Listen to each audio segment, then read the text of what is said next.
know what my only crime was being happy. That's all I did. I hate you. Holy shit, Danny. Hey everybody, welcome to the Gym Pack Zone, where I, James Gisanti, cover everything Impact Wrestling. Guys, Impact delivered a hell of a pay-per-view tonight. Under Siege, their premium live event. I don't know if they call it that. It's the new thing. It was amazing, amazing, amazing wrestling from top of the card all the way to the main event. There was beautiful back and forth action. There was high flying, there was brutality, there was blood, there was weapons, there was submissions, there was everything that makes an excellent pay-per-view. We got it. Impact delivered as always. This was a beautiful show. Can't wait to get into it with you. I cannot overstate how much I enjoyed this show. If you have the opportunity, please go watch Under Siege. Great, great event.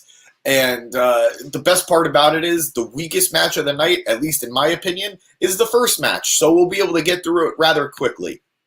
First match of the night being the returning Nick Aldis, making his pay-per-view / premium live event debut or re-debut against Kenny King. You know, Nick Aldis, he's not everybody's cup of tea, guys. You know, he's a very straightforward grappler. He's a very straightforward wrestler. He carried NWA on his back for several years. And now that he's done with them and he's back in the Impact Zone, he's very clearly looking to make a splash. And he had a great first opponent in the always reliable Kenny King. Kenny is, you know, I don't want to see him in this gatekeeper role, but if somebody has to do it, he is a great candidate.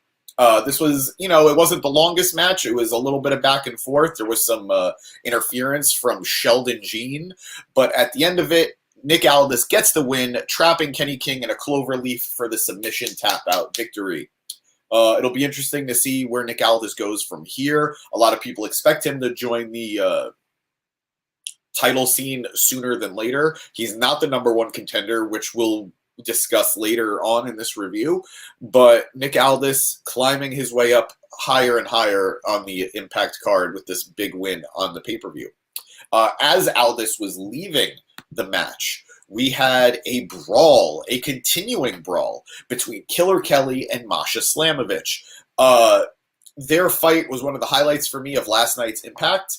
I loved seeing these two opponents just continue to bring the intensity, and this was a nice little follow-up. It ended, again, calling back to what we've seen a lot between their match and what happened last night with a choke, where Kelly was choking Masha with a chain. Officials broke it up, and Kelly is standing tall with the chain, looking like a badass, which she is.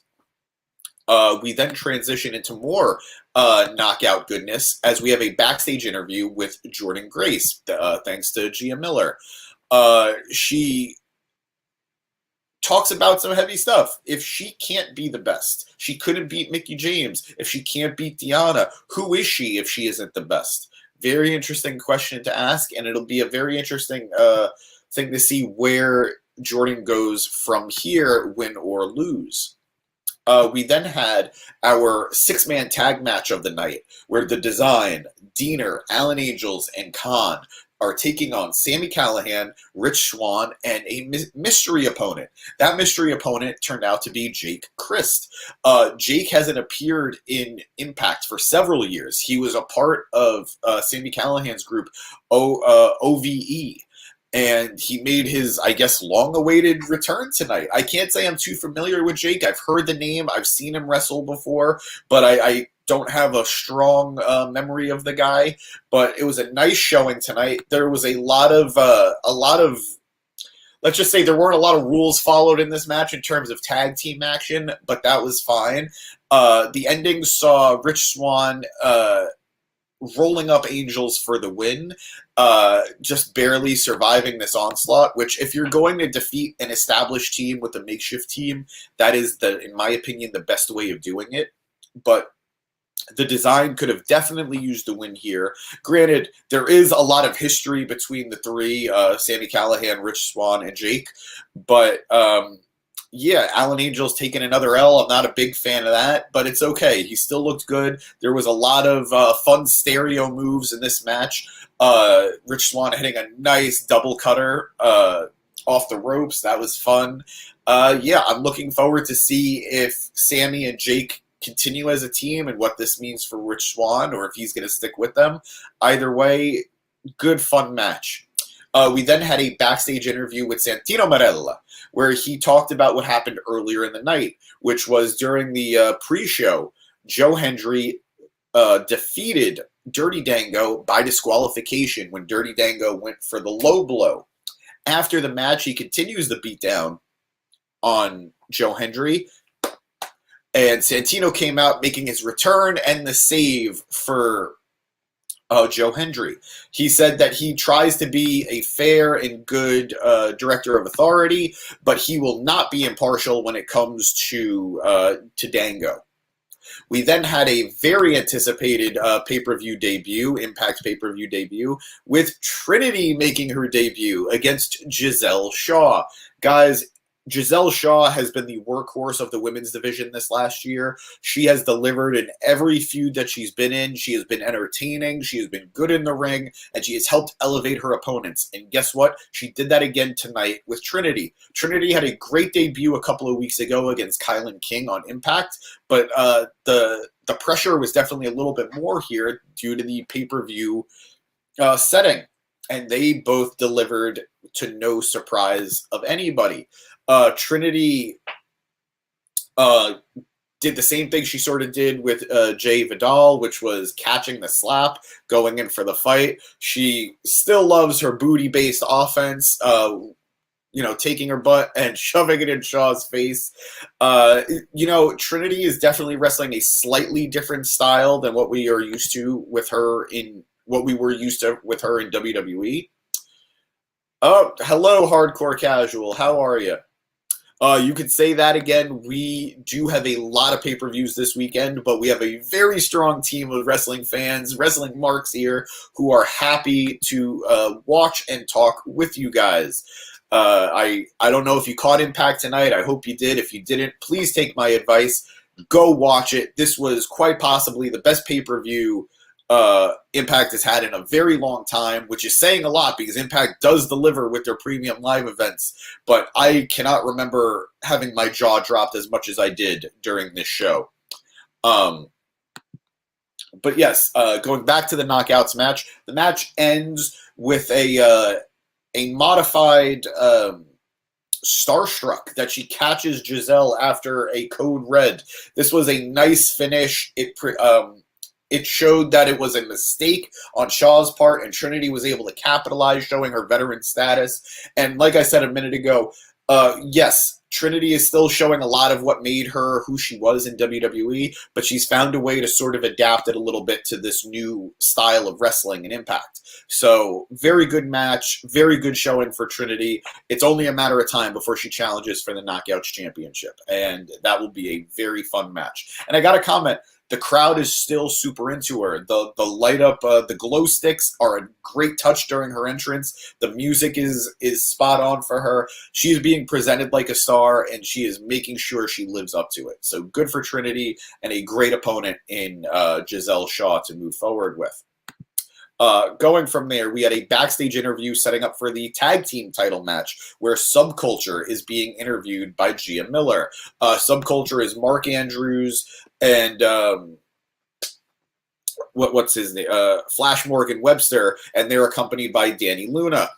Mark Andrews has been in Impact before. He's no stranger to Impact, but it has been several years. Now he's back, and he brought Flash and Danny Luna with him.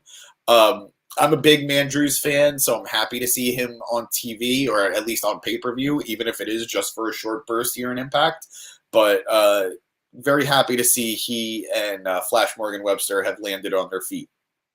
But moving forward with the title match, we had a very fun again, I keep saying back and forth, but man, all these matches really highlighted and showcased their talent, and this match was no different.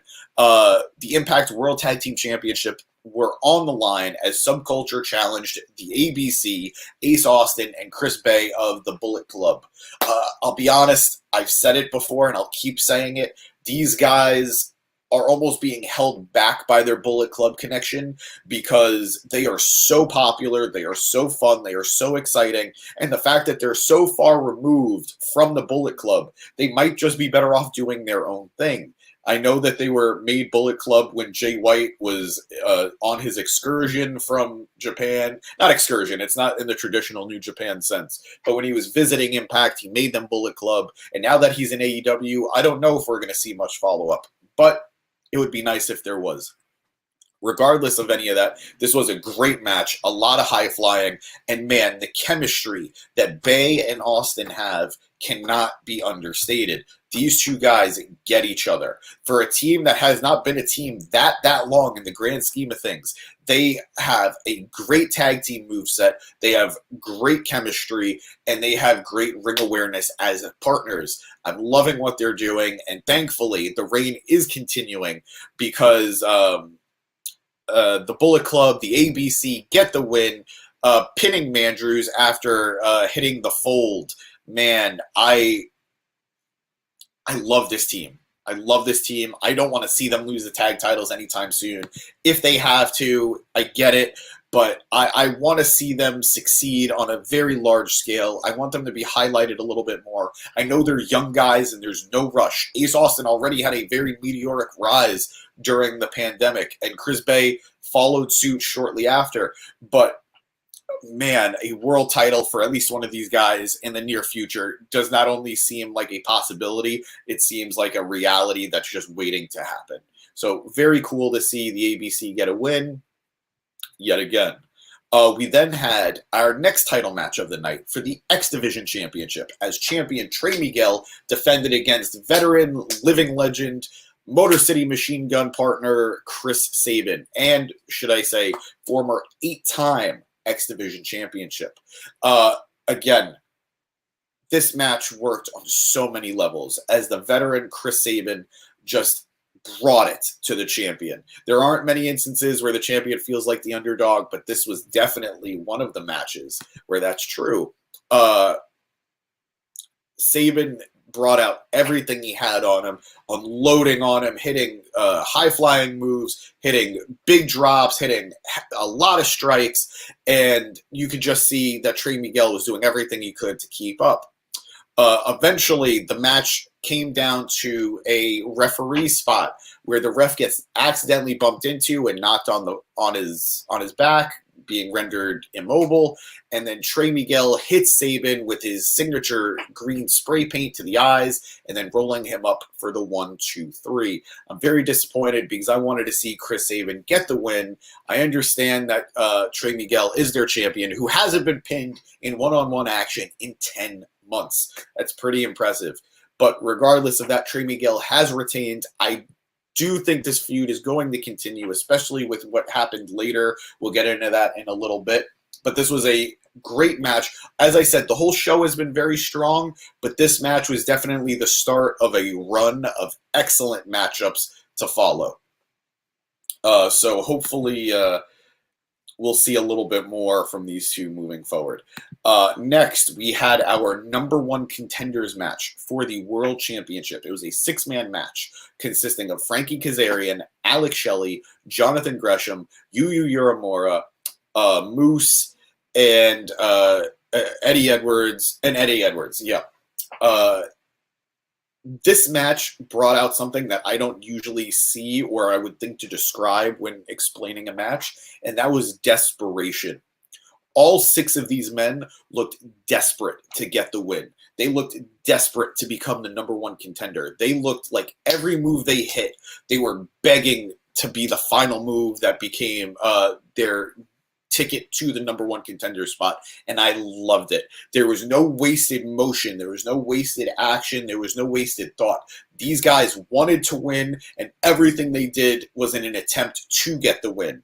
We saw spears. We saw high flying. We saw intensity. Yuya Uemura, I keep calling him explosive, and he keeps delivering on that front.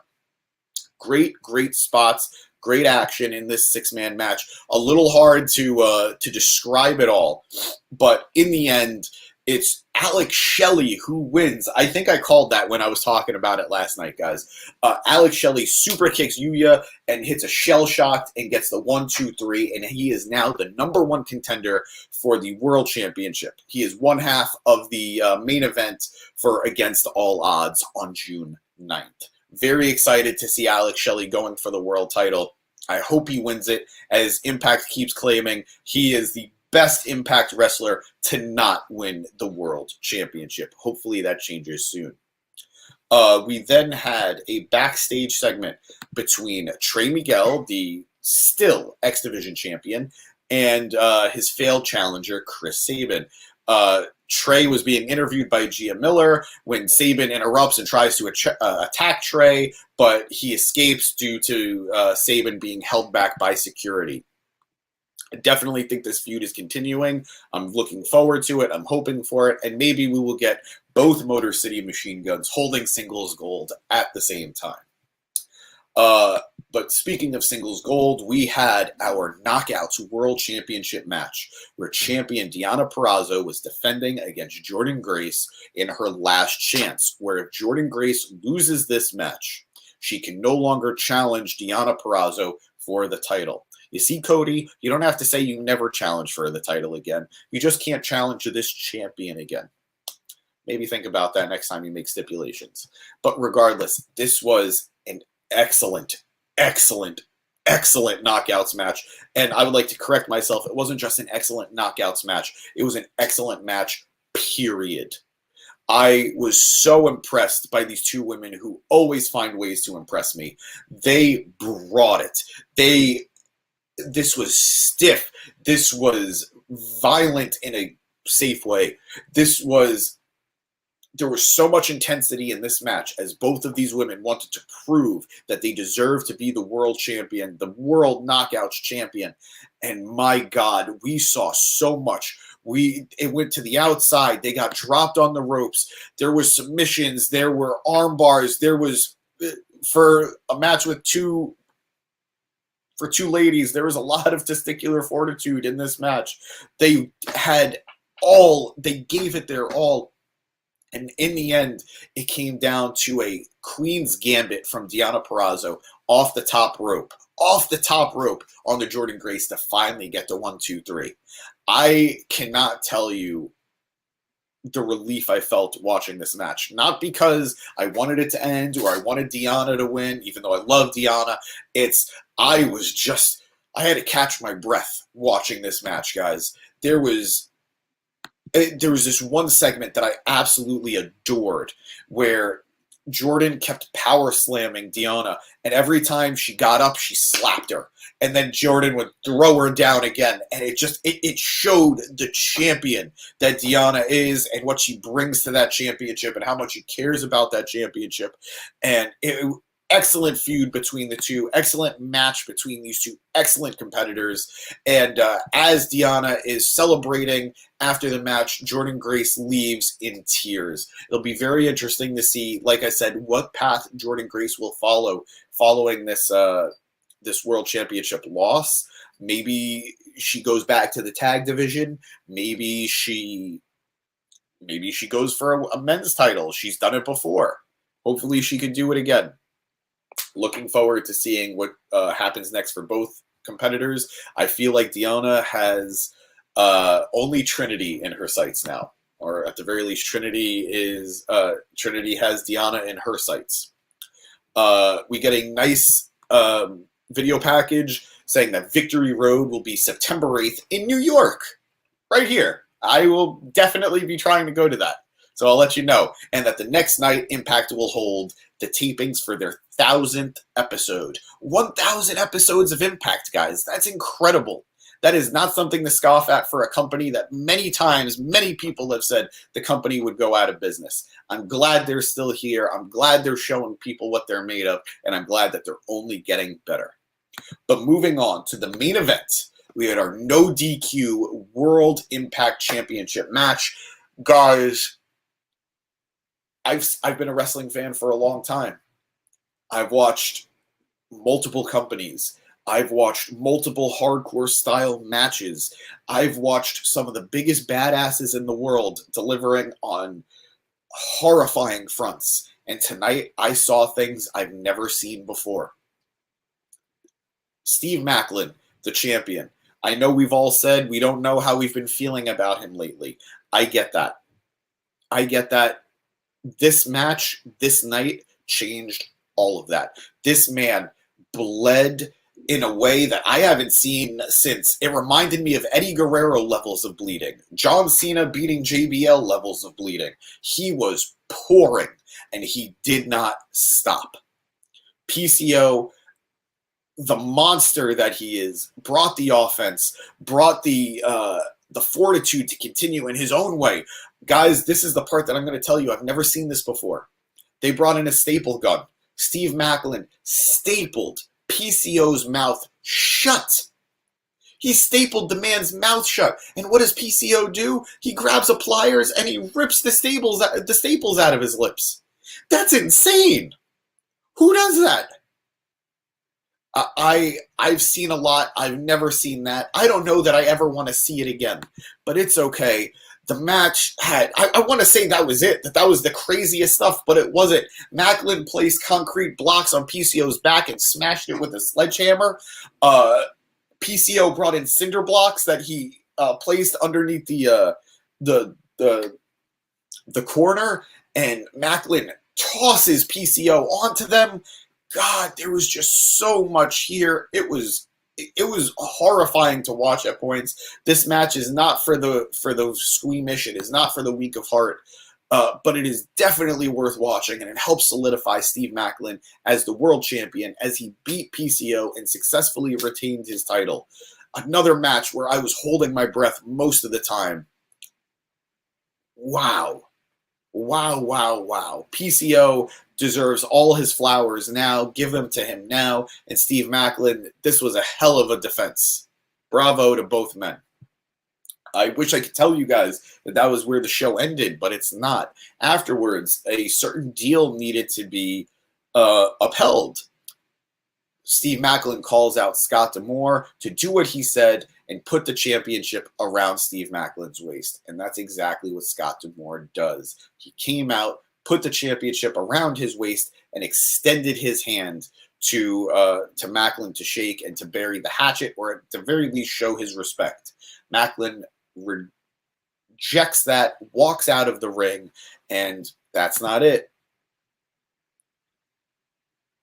Oh, thanks, JL. Happy you're here, buddy. I appreciate it.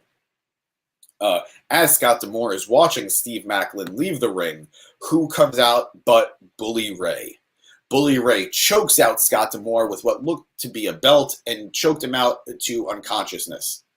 You will not be seeing the glue right now. You will see him in our prediction show for AEW Double or Nothing. That should be coming out tomorrow. I'll let you know. It'll be up on YouTube sooner than later. Sorry, you just got me, JL. But after he chokes him out, he signals to Steve Maclin to bring a table into the ring. He does so. They light it on. They are getting ready to light the table on fire when Matthew Raywalt, the ring announcer, formerly known as one half of the Vaudevillains, comes out, and he does his best to defend his boss. He gets beaten down and then lit up with lighter fluid all over him as well. PCO returns to the ring. He tries to take out Bully and Maclin. He is pushed down. The Motor City Machine Guns try to come out and make the save, but they also get cleared out. Bully sprays the table with more lighter fluid. They light it up, and they powerbomb Scott D'Amore through the table. It was a hard sight to see. It is a very clear. It is a very clear sign of where things are going with Impact, which will be intense for the next couple of months. Steve Maclin is looking to be a very violent champion, and now he seems to, at the very least, at the moment, have Bully Ray's backing against the regime of Scott D'Amore.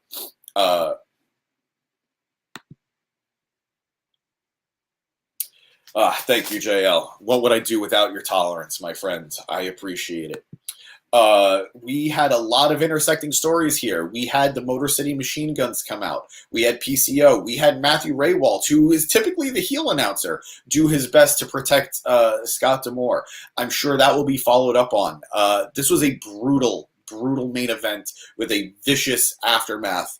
Guys, I know Impact is a tough sell for a lot of you. This was one of the best shows I've seen all year. I truly mean that. It was worth the watch. It's not a lot of money to subscribe. You could watch it on YouTube. You could watch it on Fight. You could watch it on Impact Plus. No matter where you watch it, it's worth watching. It's worth watching. I am very much looking forward to seeing how the main event plays out. Now that we know that Alex Shelley is Steve Maclin's #1 contender, I'm very interested to see how that match is going to go, especially as they interfered on Scott D'Amore's part after the match. I said it going in that I always thought Maclin was going to retain, and therefore I thought that of the 6 men, Alex Shelley would be the best contender, maybe Frankie Kazarian besides him. But regardless, I'm very much looking forward to it. I don't think the Steve Maclin era is going to end very soon. I think we have a little ways to go. So I'm sad to see that Alex Shelley's probably not going to win the title off of him. But it will probably be Maclin's most athletic match, or most athletic defense, that we're going to see for some time. Bully Ray and Chris Sabin also have a long history, going back to when Sabin won his first world championship. He won it off of Bully Ray. So that's going to be a fun revisiting of history. I don't know where PCO goes from here. You still have Rhino and Heath, who got involved and were taken out by Maclin's goons, Champagne Singh and Shira. So a lot of different players here. The Scott D'Amore Bully Ray saga has definitely been one of my more exciting and more enjoyable storylines that Impact has been putting on. And that's not a knock on any of the other storylines. This has just been top tier storytelling. The Glue is coming on tomorrow. Yes, you will see the Glue tomorrow. It will not be a live video. It will be a pre-taped video that will air at some point tomorrow. I'm not sure who's covering WWE Night of Champions. It might be Danny. It might be Chad. It might be myself. It might be Nick. I'll let you know. But either way, there should definitely be coverage for that pay-per-view tomorrow. And maybe it'll be Danny to make you happy, JL. But yeah, great pay-per-view tonight, guys. Impact has been on a roll for several months. I know it's hard for a lot of you to believe, but you absolutely should. Impact is the place to go for quality, consistent wrestling. One thing I do got to comment about tonight's show as well was the fact that the production definitely felt different. I know most of the time when we're watching Impact on a weekly basis, we're watching a pre-taped show that's cut and edited to be how they want it. This was a live show, and the production definitely felt different. The camera work was a little bit different. The lighting was a little bit different. The setup was a little bit different. And I liked it. I really felt like I was more into the action. Maclin versus PCO was insane. RH, I could not agree anymore. I was saying, I'm not sure how long you've been here, I can not remember ever seeing some of the spots in that match. It was absolutely stunning what these two men put each other through for our entertainment and for the championship. PCO has been killing it ever since reinventing himself as Perfect Creation 1, and whether that was his time in Ring of Honor or some of his stuff with New Japan, here in Impact, he has been earning his spot. I would love to see him win a championship, even if it's not the World Championship. Maybe he wins the X Division Championship. Maybe he's the guy to take the title off Trey Miguel. I'm not entirely sure. He doesn't seem like a natural fit for the X Division, but his moveset certainly does. It's high impact action. Damn, I'm sorry, but we love the better content, and this ain't cutting it. But when Danny comes on, that was mean, JL. That was mean. Trinity was on. She had an excellent match against Giselle Shaw. This was her first pay-per-view match and pay-per-view win in Impact, and this was definitely a step up from her match with Kylan King, which was also an excellent match. You thought Tessa was the champion. If this was still 2020, yeah, she would have been champion. She didn't get pinned. She got stripped of the title because she makes a lot of bad choices. BX. Can't believe Maclin stapled his mouth shut. I will have that image stuck in my mind for years. Those staples, even if they didn't directly hit both sets of lips, absolutely went in his mouth, and that was terrifying. Terrifying display between these two vicious men who needed to prove that they were the better and more violent tonight. But guys, that was Impact. That was Under Siege. I loved watching this show. It was a lot to process. But I can't think of a show that I enjoyed more this year. AEW, WWE, Ring of Honor, or Impact. This was probably the show to watch. If you can, go watch Under Siege. Go pay, I think it's like $5 for it if you watch it on YouTube. Do it. It's absolutely worth it. Great show. Thank you guys for being here. I really appreciate it. I love talking Impact, and I love talking Impact with all of you. If you had a favorite match, leave it in the comments. I would love to know what you thought of it. As always, you know, we have all of our socials. We have Facebook, we have Instagram, we have Twitter, we have TikTok. All jokes aside, you are cool, but Danny is better. But that should push you to be better. And hey, who knows? You know what? I'll take it. Thank you very much, JL. I will appreciate the fact that you think I'm cool. I did need to hear that from you. You are one of my favorite commenters here at the Mark It Down podcast, and we love having you every week. Nick, BX, I'm used to it. But yeah, this was the Mark It Down podcast. Like I said, we have all of our socials, TikTok, Facebook, Instagram, Twitter, all that jazz. We will be here all weekend. This was night 1 of 3 of pay-per-views from 3 different companies. Tonight was Impact. Tomorrow is WWE with Night of Champions. And Sunday is AEW with Double or Nothing. We will definitely be covering Double or Nothing. We will most likely be covering Night of Champions tomorrow because it is a big show. So Danny will be on the video tomorrow.